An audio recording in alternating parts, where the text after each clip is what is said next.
In questo video ti racconto come questa macchinetta fotografica può aiutarti a rallentare in fotografia. Probabilmente hai già visto il video sul mio canale in cui ti parlo della CampSnap, questa macchinetta fotografica economica dal sapore molto retro, quindi in questo video non ti parlo delle caratteristiche tecniche, non ti faccio vedere degli scatti perché li trovi già in quel video. Oggi voglio parlarti di come questa macchinetta fotografica mi ha aiutato a rallentare in fotografia, può fare lo stesso per te. Che cosa vuol dire rallentare in fotografia? Siamo abituati a macchine fotografiche che sono sempre più performanti, che offrono degli scatti sempre più nitidi, sempre più perfetti, quasi più perfetti rispetto alla realtà. Però a noi serve tutto questo? Cioè ci serve avere lo scatto perfetto? Probabilmente sì, se lo facciamo per mestiere. Probabilmente no, se vogliamo semplicemente immortalare un momento, fermare un momento in modo che sia sempre presente nei nostri ricordi, nella nostra memoria e per condividerlo con altre persone. Il concetto di rallentare significa che macchinette tipo questa, che come vedi non hanno uno schermo, quindi puoi soltanto scattare, non puoi regolare la velocità dell'otturatore, la sensibilità ISO, l'apertura del diaframma, non puoi regolare nulla, devi soltanto scattare. È una sorta di point and shoot, come dicono gli americani. Questa macchinetta ti permette di focalizzarti sul momento, di focalizzarti, se vuoi, anche sulla composizione che stai andando a fotografare. Quindi, come dire, maggiormente ti spinge a curare i dettagli della fotografia e a vivere il momento. Questo è fondamentale.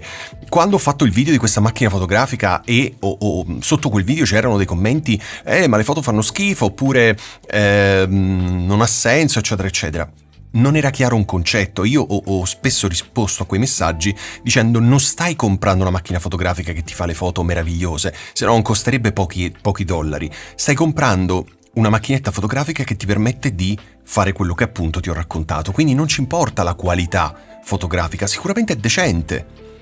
Puoi averla migliore con l'ultimo smartphone da 1200 euro? Sì, assolutamente sì, però questa costa pochi dollari, lo smartphone costa 1200 euro. Quindi non è questo il punto è che questa macchinetta fotografica è una visione della fotografia. Con le macchine fotografiche digitali, quelle normali, o anche il nostro smartphone, siamo spesso portati a scattare centinaia di foto perché abbiamo una memoria gigantesca all'interno del nostro telefono e quindi scattiamo in continuazione foto, riprendendo anche cose che non hanno assolutamente senso. Quindi questa macchina fotografica sicuramente non è una macchina fotografica che porti al ristorante per fare lo scatto e condividerlo sui social, perché non puoi condividerlo, non è lo smartphone che puoi condividere al momento, non hai il Bluetooth con cui passarti le foto sullo smartphone come per esempio una fotocamera. Quindi questa è un invito a vivere il momento, a curare maggiormente i dettagli, facendo poche foto. Ora questa macchina fotografica ha una memoria micro SD nella quale ci vanno un sacco di scatti. E infatti dietro c'ha un piccolo display dove quando lo accendi ti fa vedere il numero di scatti che hai fatto. Quindi macchine fotografiche come questa a chi sono rivolte? Allora, sicuramente non sono rivolte al professionista, perché il professionista che vuole lo scatto perfetto, migliore rispetto alla realtà, non compra questa, perché non resta soddisfatto della qualità dell'immagine. Quindi a chi è rivolta? È rivolta a tutte quelle persone che vogliono una macchinetta leggerissima da portare sempre con sé, per scattare delle foto che hanno un senso, perché dal mio punto di vista meglio una foto che stai vivendo in quel momento, che te la stai creando, che la stai desiderando, piuttosto che farne 100 a caso e poi magari sì, questa no. Non ha senso. Quindi, e questa è anche un'altra delle motivazioni per cui ho smesso di fare foto col mio telefono. Non le faccio più perché, avendo comunque il display, avendo una memoria enorme, posso fare miliardi di foto, ma cosa mi lasciano quelle foto? Che cosa mi resta? Niente. Questa qui è una visione, un approccio diverso alla fotografia, alla slow photography, possiamo dire. Quindi non comprare questa se vuoi una macchinetta fotografica fighissima che fa foto di altissima qualità. Poi per carità hanno fatto anche la versione 2 di questa che si chiama modello 103, che è migliore perché ha un sensore un po' più performante e anche in situazioni di scarsa luminosità riesce a fare delle foto migliori.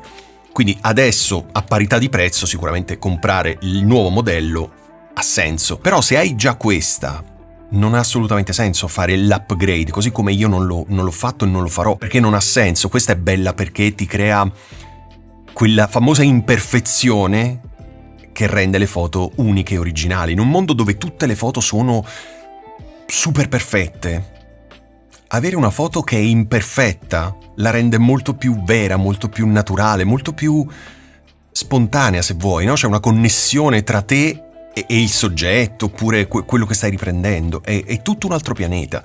Quindi mi faceva piacere fare questo video perché tantissime persone non hanno capito il senso di questa macchina fotografica, chiedendomi dettagli tecnici. Ma non è importante quanti megapixel ha, ma chi se ne frega? A parte che l'ho detto nell'altro video, non ha importanza, non ci importa questo. Ci importa il fatto che per fare le foto tu debba inquadrare il soggetto dentro il mirino, il viewfinder, o come lo vuoi chiamare. Questo è il bello, no?